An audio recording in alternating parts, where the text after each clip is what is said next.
Saudi রাষ্ট্রদূতকে স্বামী দাবি করা মডেল মেঘনা আলমকে রাজধানীর ধানমন্ডি থানায় প্রতারণা ও চাঁদাবাজির অভিযোগে করা মামলায় জামিন দিয়েছে আদালত। সোমবার ঢাকার অতিরিক্ত মেট্রোপলিটন ম্যাজিস্ট্রেট মোহাম্মদ সানাউল্লাহর আদালত শুনানি শেষে এই আদেশ দেন। আদালত সূত্রে জানা গেছে, আসামি মেঘনার পক্ষে তার আইনজীবী মহসিন রেজা, আইনজীবী মহিমা বাদন ও ব্যারিস্টার সাদমান সাকিব জামিন শুনানি করেন। শুনানি শেষে নারী বিবেচনায় আদালত তার জামিন মঞ্জুর করেন। এর আগে গত 17 এপ্রিল এই মামলায় ঢাকার মেট্রোপলিটন ম্যাজিস্ট্রেট মাসুম মিয়ার আদালত শুনানি শেষে তাকে গ্রেপ্তার দেখান।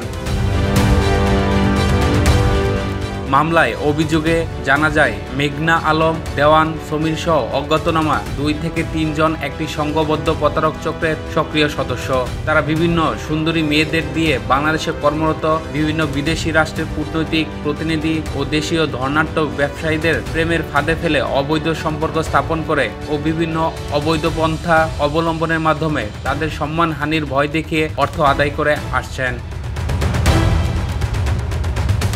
আরও জানা যায়, দেওয়ান সমীর একটি ব্যবসা প্রতিষ্ঠানের সিইও এবং সানজানা ইন্টারন্যাশনাল নামক একটি ম্যানপাওয়ার প্রতিষ্ঠানের মালিক। এছাড়া Mir I international event management limited নামে একটি ব্যবসা প্রতিষ্ঠানও ছিলেন। বিভিন্ন আকর্ষণীয় সুন্দরী মেয়েদেরকে তাদের প্রতিষ্ঠানে ব্র্যান্ড অ্যাম্বাসেডর হিসেবে নিয়োগ দিয়ে বিদেশি কূটনৈতিক ও ধনাঢ্য ব্যবসায়ীদের কাছে সহজে যাতায়াত নিশ্চিত করা হতো।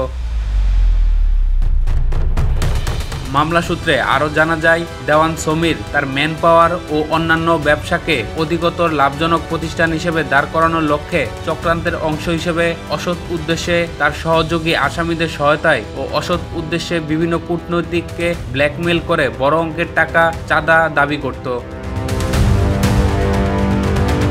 গত 10 এপ্রিল বিশেষ ক্ষমতা আইনে 30 দিনের আটকাদেশ দিয়ে মডেল মেঘনাকে কারাগারে পাঠানো হয়। এছাড়া গ্রেপ্তারের পর গত 12 এপ্রিল ভাটারা থানায় প্রতারণা মামলায় দেওয়ান সমীরের 5 দিনের রিমান্ড মঞ্জুর করেন আদালত। গত 17 এপ্রিল রাজধানীর ধানমন্ডি থানায় প্রতারণা ও চাঁদাবাজির অভিযোগ করা মামলায় তার 5 দিনের রিমান্ড মঞ্জুর করেন আদালত। গত 22 এপ্রিল এই মামলায় তার আরও 4 দিনের রিমান্ড দেওয়া হয়েছে।